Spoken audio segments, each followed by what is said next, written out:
बच्चों, आज मैं आपसे बात करने वाला हूँ इस वीडियो के माध्यम से वेदर फोरकास्टिंग के बारे में।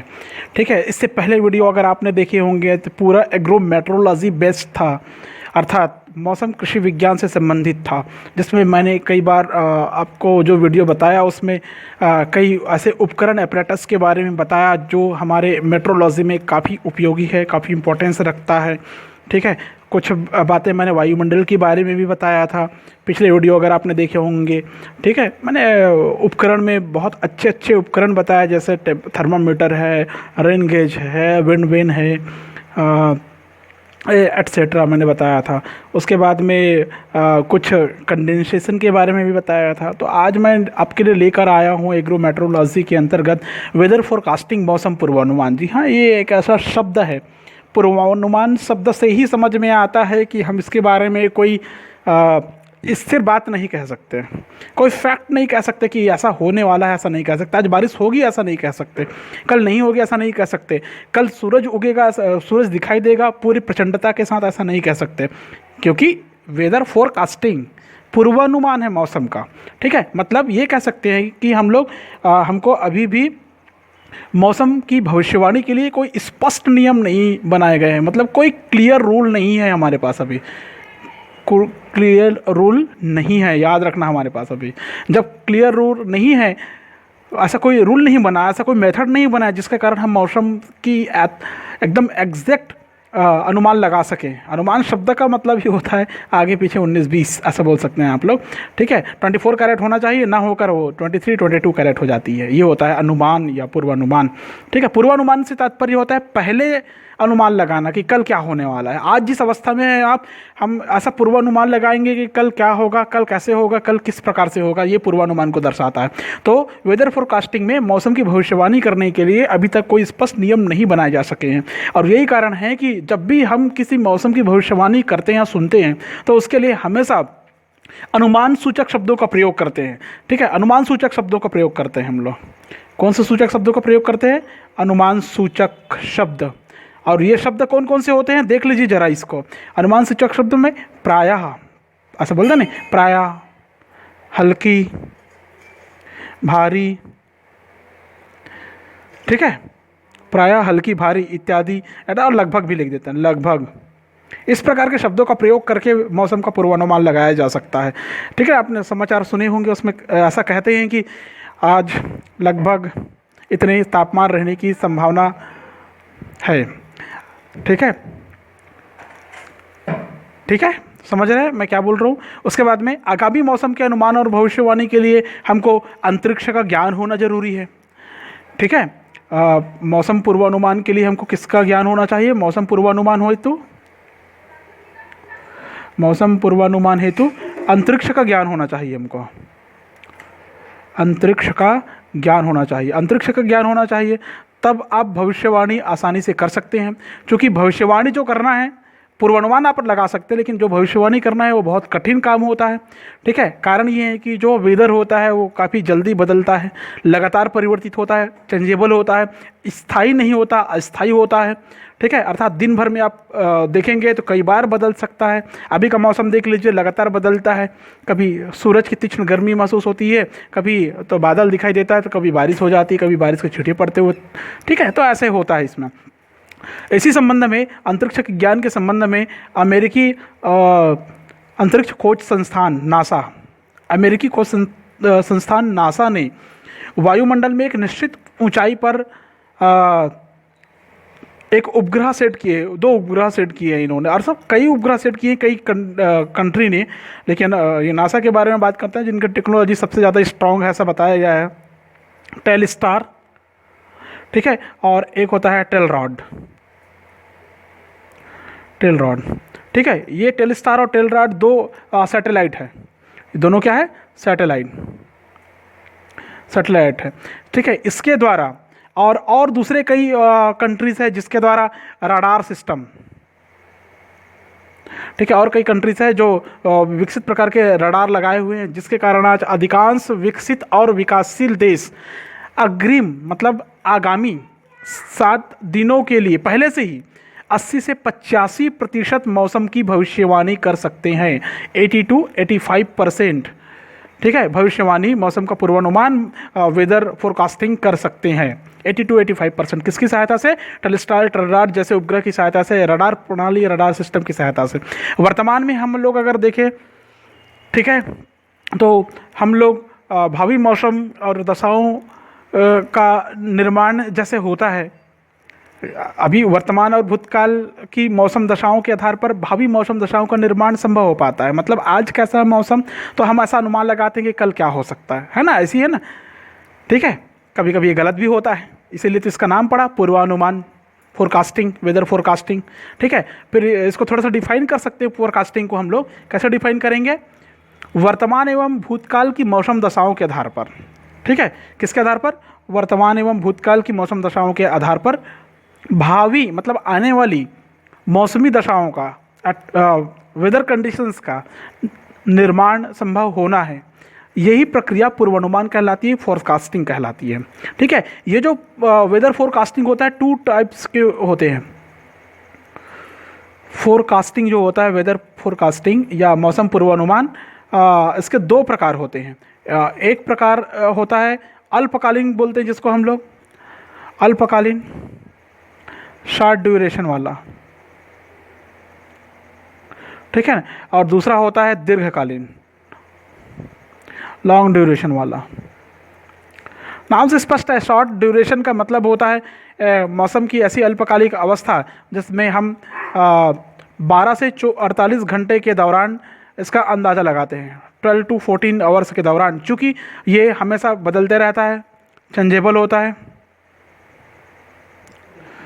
ठीक है, हमेशा बदलते रहता है ये, जिसके कारण अनुमान लगाना बहुत मुश्किल होता है। उसके बाद में आता है लॉन्ग ड्यूरेशन। लॉन्ग ड्यूरेशन में क्या होता है? दीर्घकालीन में इसमें लॉन्ग टाइम के आंकड़े 48 आवर्स के बाद,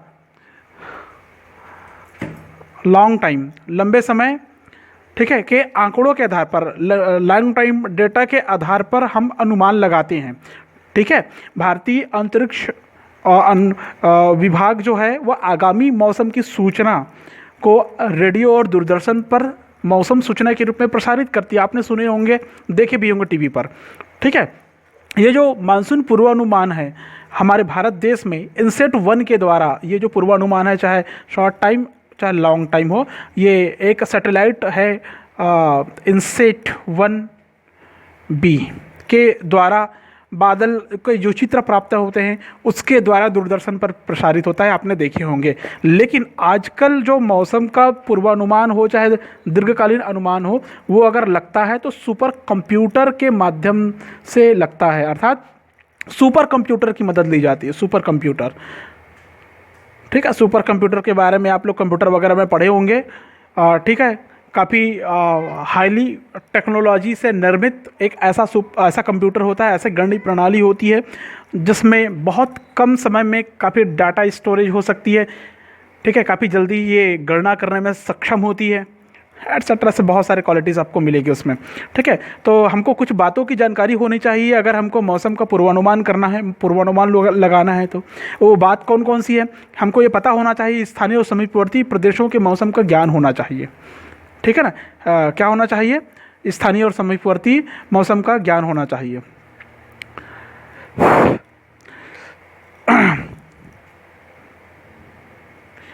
रिक्वायर्ड, किस किस चीज़ों की हमको आवश्यकता पड़ेगी मौसम पूर्वानुमान के लिए, वेदर फोरकास्टिंग के लिए, ठीक है। किस किस चीज़ों की रिक्वायरमेंट होगी हमको? स्थानीय मतलब लोकल, और समीपवर्ती मतलब पास के, समीपवर्ती प्रदेशों के मौसम का ज्ञान होना चाहिए, ठीक है। हमको एटमॉस्फेरिक प्रेशर सिस्टम का ज्ञान होना चाहिए, ठीक है, सिस्टम का ज्ञान होना चाहिए। नेक्स्ट, सिस्टम में बदलाव आपको पता होना चाहिए, सिस्टम जो चेंज होता है इसके बारे में जानकारी होनी चाहिए। नेक्स्ट,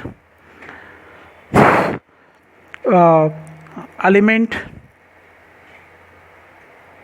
ऑफ एयर, वायु में उपस्थित तत्वों के परिवर्तन की जानकारी होनी चाहिए।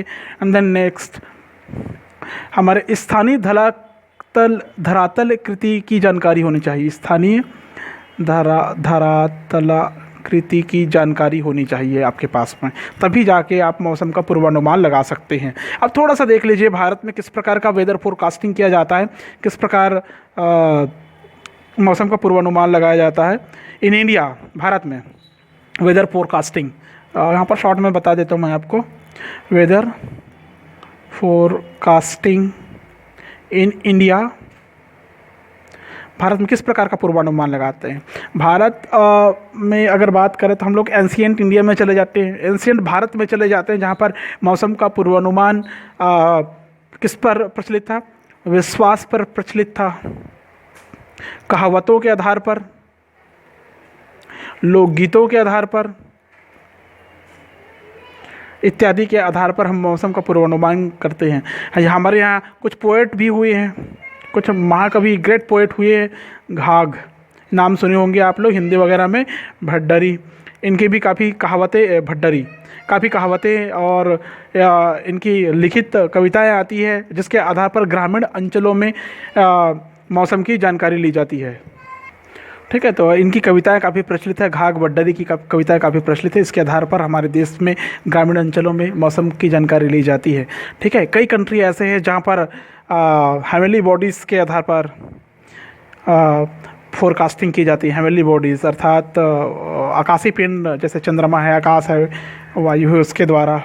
ठीक है, कीड़े मकोड़े की गति के आधार पर, किसके आधार पर, इंसेक्ट सर्वाइविंग के आधार पर, सर्वाइवल के आधार पर, ऐसा लिखते हो, सर्वाइवल के आधार पर। ठीक है, विभिन्न प्रकार के एनिमल्स और बर्ड्स के गति या मूवमेंट के आधार पर फोरकास्टिंग किया जाता है। हमारे कंट्री में, हमारे ग्रामीण परिवेश में पुरानी जो कहावतें होते हैं, एडियम्स होते हैं, उसकी पद्धति को नकारा भी नहीं जा सकता है।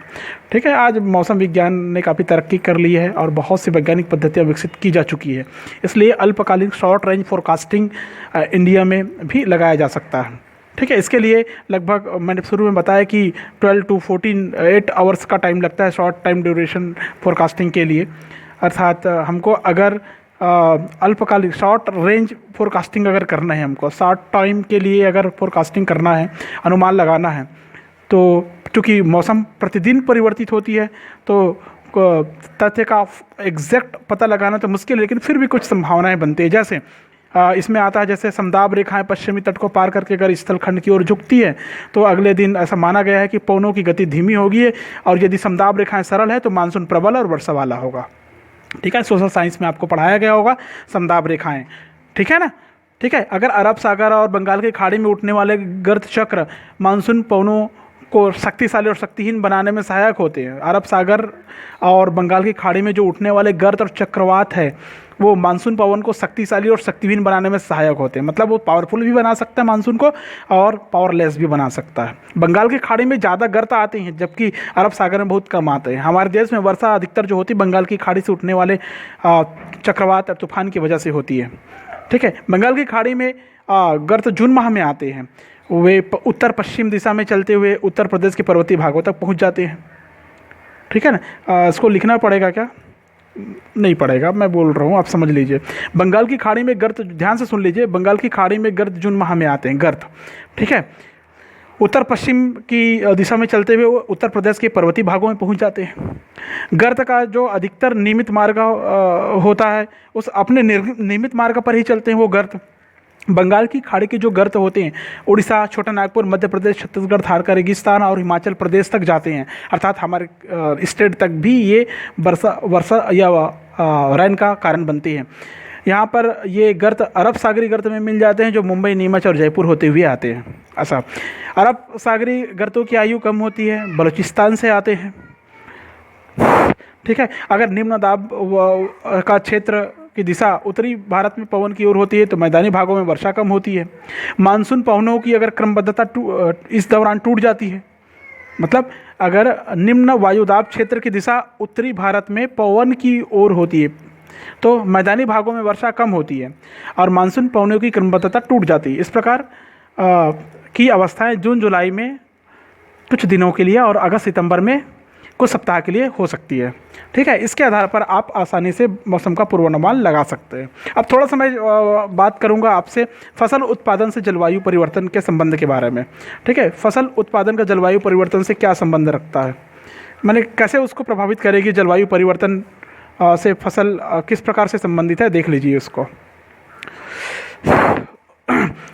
एग्रीकल्चरल टॉपिक है तो ये काफ़ी इंपॉर्टेंस रखेगा आपके लिए। क्लाइमेट चेंज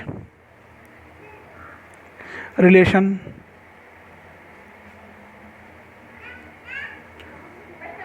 क्रॉप प्रोडक्शन,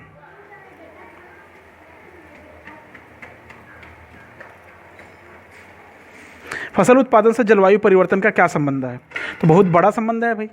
ठीक है, फसल उत्पादन जलवायु परिवर्तन में बहुत गहरा संबंध होता है, कहाँ पे डीपली कनेक्ट है एक दूसरे से। ठीक है, जो सॉइल होती है और जो प्लांट्स होते हैं, वनस्पति होती है, वो जलवायु की ही देन है। किसकी देन है, जलवायु की देन है, याद रखना। क्लाइमेट क्लाइमेट क्लाइमेट की देन क्या क्या है, सॉइल और प्लांट्स, जितने भी प्रकार के बॉटनी के कंटेंट आएंगे, प्लांट्स ऐसा, वनस्पति। ठीक है, ये जलवायु की ही देन है। आप बोलेंगे ये जलवायु की देन कैसे है, इसको तो हम लोग उगाते हैं, तो नहीं भैया।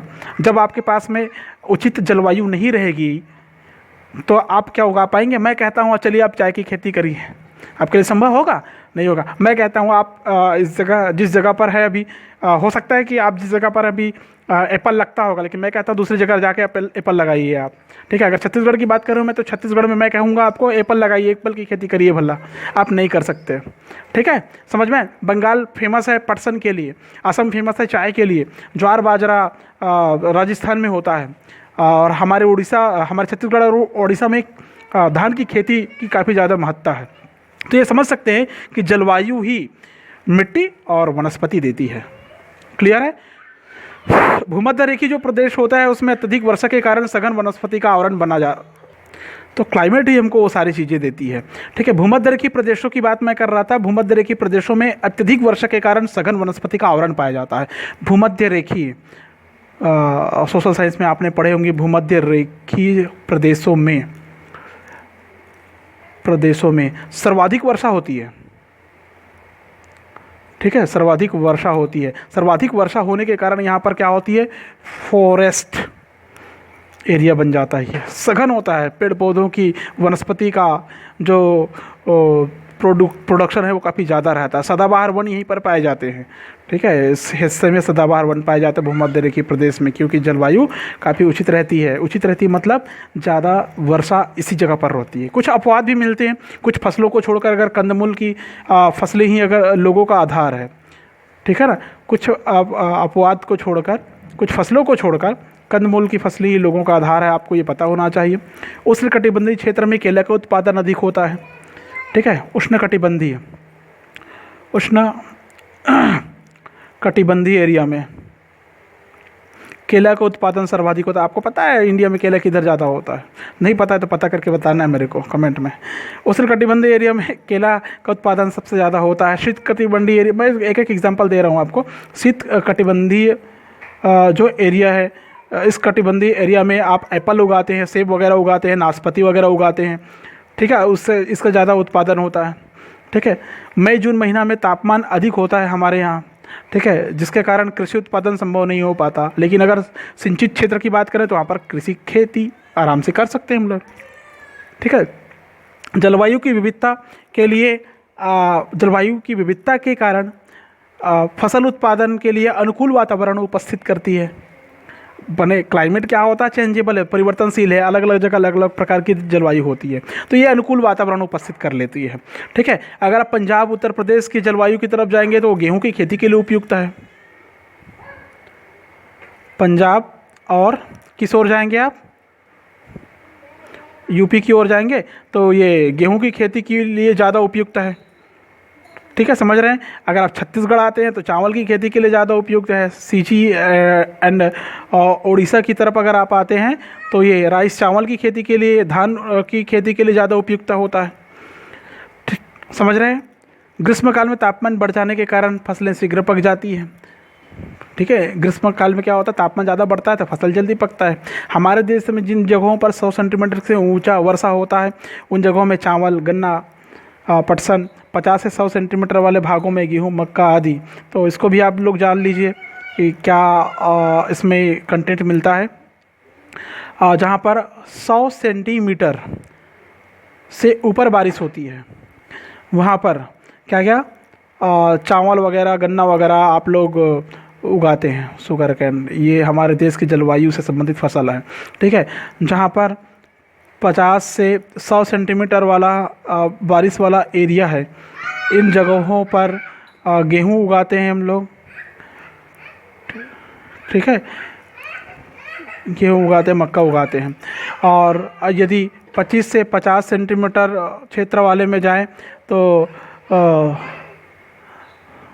ज्वार, मक्का, बाजरा वगैरह उगाते हैं, सोरगम वगैरह उगाते हैं। मोटे अनाज की खेती प्रचलित है, मोटे अनाज में आते हैं ज्वार, बाजरा, आपको पता है। ठीक है, अगर 25 सेंटीमीटर से कम हो गई वर्षा तो इस क्षेत्रों में फसल उत्पादन संभव नहीं है। Plant production not possible. ठीक है, प्लांट प्रोडक्शन पॉसिबल नहीं है। ठीक है, हमारे देश में जून, जुलाई और अगस्त में अधिकांश वर्षा होती है, आपको पता है। जैसे शीघ्र पकने वाली फसल ज्वार, बाजरा, मूंग, उड़द आदि हम लोग लगाते हैं। भारत में जो एग्रीकल्चर है इंडिया में वो कुछ ही महीने में संपन्न हो जाती है, बाकी भाग सूखा रहता है। ठीक है, कहने का मतलब ये है कि अगर सूखा रह गया तो घास के मैदान विकसित नहीं हो पाएगा, पशुओं को चारा नहीं मिलता। वर्षा की अनिश्चितता के कारण कभी ज़्यादा कभी कमी के कारण सूखा, बाढ़ का सामना करना पड़ता है। दोनों स्थिति में फसल प्रभावित होती है, आप तो जानते ही हैं। ठीक है, रबी और खरीफ की यहाँ पर दो अलग अलग ऋतु होती है हमारे कंट्री में। रबी की फसल देखे होंगे आप कि अक्टूबर से दिसंबर तक बोई जाती है। ठीक है, अप्रैल मई में काट ली जाती है। ठीक है, रबी की फसल कब कब बोई जाती है, अभी मैंने बताया आपको, अक्टूबर से दिसंबर में बोई जाती है, अप्रैल से मई तक काट ली जाती है। क्लियर है। उसके बाद में रबी की फसल में गेहूं, चना, सरसों आते हैं। ये जो खरीफ और रबी की जो फसल है दोनों मानसून पर डिपेंड करती है। ठीक है ना, इत्यादि। आप समझ गए होंगे कि कैसे जलवायु परिवर्तन फसल उत्पादन को प्रभावित करती है। वर्षा और मानसून की अनिश्चितता के कारण भारतीय कृषि को हम लोग मानसून का जुआ कहते हैं। ठीक है, लगातार इसमें क्या होता है, कभी कमी होती है, कभी ज़्यादा होती है, कभी इतनी ज़्यादा हो जाती है कि ज़्यादा के कारण फसल बर्बाद हो जाती है, ख़राब हो जाती है। इसलिए भारतीय कृषि को मानसून का जुआ कहते हैं। ठीक है, तो आज के वीडियो में बस इतना ही। ठीक है, नेक्स्ट वीडियो में फिर से लेके आऊँगा एग्रीकल्चर पर बेस्ड। ठीक है, तब तक के लिए सबको बाय।